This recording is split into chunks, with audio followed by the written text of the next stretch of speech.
fuunee anaa dhufuu baga nagahaan gara maatii keenyaa chaanaalii dhuftanii warri asiin dura nu wajjin turtan baay'ee galatoomaa isiniin jecha warri adda haarawaa viidiyoo kana daawwachuuf dhuftan follow, subscribe, like, share nu gochuudhaan maatii keenya ta'a.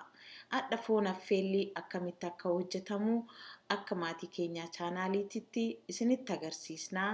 Garuma wantoota nyaata kanaaf nu barbaachisuu deemnaa. Nyaanni kun nyaata baay'ee bareedaadha.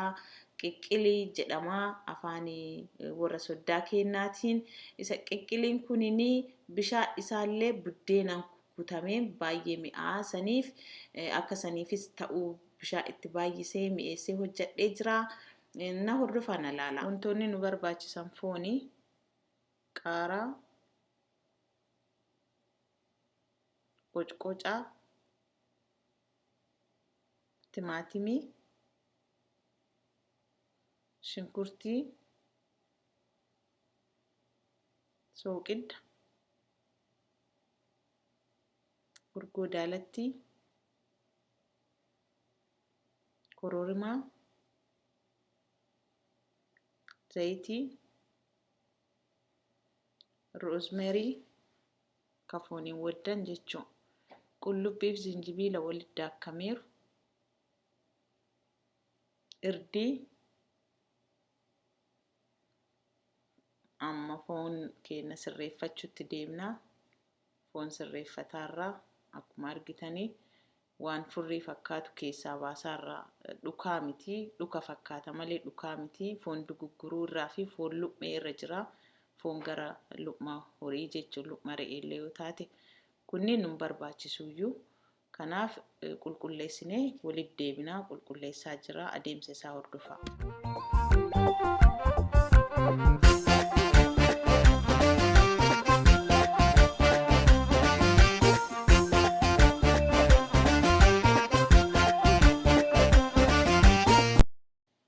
Bishaan keenya irra keenyerraa haga foon keenya qulqulleessaa turresanii amma foon itti buufnaa.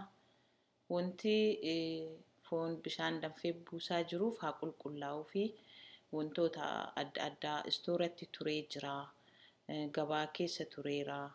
Harkaanillee qaqqabee hojjetaa jira. Kanaaf bishaan danfee buusee yoo inni takkitti danfee irraa baasa jechuudha. Akkuma argaa jirtan irraa baasee keessaa buusaa. Maaliif qulqullaa'uu qaba? Manatti hin qalamne foon kun istooraa bitee. Yoo manattis qalamee jiraate osoo akkana ta'ee baay'ee bareeda. Maaliif harka namaatiin hojjetama jechuu adeemsisaa kana fakkaata. Amma gara shunkurtaa keenya bilcheessuu deemnaa. Akkuma argitan duraa qullubbii adii zayitii wajjin wadda'anii wanti kana godhuu fi zayitii keessaa mi'aan qullubbii kun yoo galee wantoota itti bubu'u kanneen sirriitti nu mi'eessa jechuu. Adeemsa isaa na waliin hordofaatii ilaalaa. Adeemsi foon affeellii itti hojjetamu adeemsa baay'ee mi'aawu. Wanti argitan kun waliin bilchaatee booda irrattis kama itti bu'u amma garuu akka inni foon waliin waddamu ta'a. Na hordofaatii na duukaa bu'aa.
Amma shunkurtiin keenya bilchaatee jira akkuma argitanii foon keenya itti buufna. Mi'eessituun takka tana hin hafne qocqocaan illee itti bu'ee jira, timaatimii itti bu'eera, kororimaa itti bu'eera, roosmariin itti bu'eera, irdiin itti bu'eera, wanti hafe hin jiru jechuudha amma.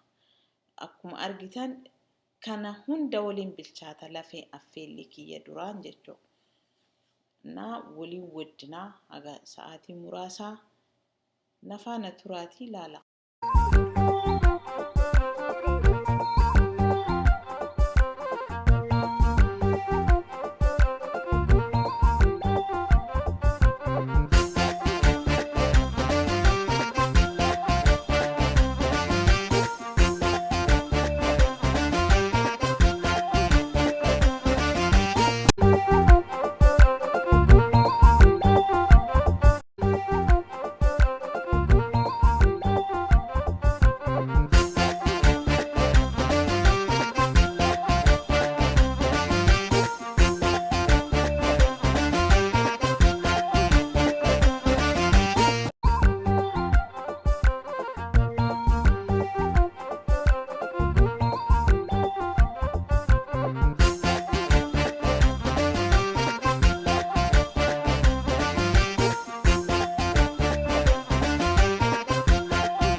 Walii waddameera amma kunoo akka argitan nyaadhu nama taasisaa baay'ee mi'aa. Mi'eessituun foon sirriitti walii waddamanii jiranii. Amma sa'aatii bishaan dhumaa itti buufnu bishaan waliin bilchaatu itti buusu irra gahaa jira. Hojiin kun sirriitti foon affeellii kana nu mi'eessaa. Hojii jaalattanii hin yaaltanii isinuu argitanii. Bisaan amma yoo buufnu bisaan nu ga'u buufna xiqqeessinee osoo hin taane bisaan gayaa itti buufna akka sirriitti foon bilchaateerallee waddameerallee maal isiniin jechuu barbaada. Wanti piroosesiin kun barbaachiseef takkaffaa mi'aa isaati. Isiniif sa'aatii gabaabseera malee yoo xiqqaate sa'aatii tokko waliin waddameera foon kun jechuudha. Amma bisaan kuni bisaan amma affeelliiti jechuudha. Bisaan guddachuu qiqqili affeelli jechuun maqaa isaatu bisaan foon ni kuni hin dhugamallee buddeenaan illee hin kukkunna jechuudha. Buddeena kukkunnee kaane baay'ee mi'aa isa buddeena firfirii jedhamu san foon affeelli kana wali yoo kukkutame salphaa hin mi'aawiyyuu dhuma isaa argitanii amma bisaan itti buufneerra nu duukaa bu'aa. Akkamitti akka fixnu nu wajjin argitanii nu hordofaa.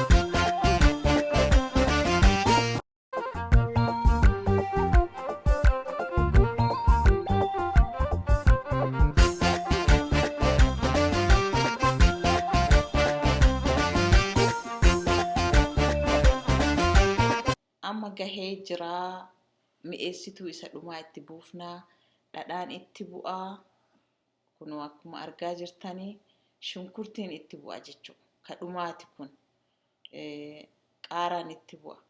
Maali kunini qullubbiin illee itti bu'a. Dhuma irratti qaaraa shunkurtii qullubbii dhadhaa itti bu'a jechuudha. Kana jechuun maali akka mana manaatti akka hojjetamu. Qiqqiliin akkuma isin beektanii fooni bishaan irra ka'aniitiin dhumarra itti buusan jechuudha. Qiqqiliin akkasitti hojjetama. Kanadha hojjedhe kuni qiqqilii maatii keenyaati. Qiqqilii ammana kiyyatti hojjedhu jechuudha. Wanti takka hin hafu dhuma irratti mi'aa addaa qaba. Ka waliin bilchaate suni bisaan kana keessaa yeroo dhugamu mi'aa addaati keessaa baha jechuudha. Ka shunkurtii bilchaatullee ka biraati lafee wajjin bilchaataa. Ka shunkurtii dhuma irra itti bu'ullee mi'aa biraa jechuudha. Kun lamaan yoo wal ga'ee baay'ee mi'aa foon affeelli mi'aa dhadhama mi'aa argitanii kan dubbadhu osoo hin taane isin mana keessanitti adeemsa an deeme kanaan yoo hojjettanii maal akka fakkaatuuf mi'aa isaa dhadhamni isaa maal akka jedhu viidiyoo kana jalannaa barreessa. Amma soogidda keenya itti buusaa jirra baasuuf taanaa shunkurtiin dhumaa wanti hundinuu ka dhumaa itti bu'ee jira. Dhumaa yeroo dhiyeessinu maal akka fakkaatu hordofa. Affeelliin keenya gahee jira akka argitan kunoo bareechinee dhiyaannee irraa nyaachuuf isinillee mana keessanitti akkaan hojii kana hojjedhaatii maal akka jedhu mi'aa isaa koomentii jalannaa barreessaa. Torbaan nyaata mi'aa gara biraatii haga walitti deebinutti nagaa.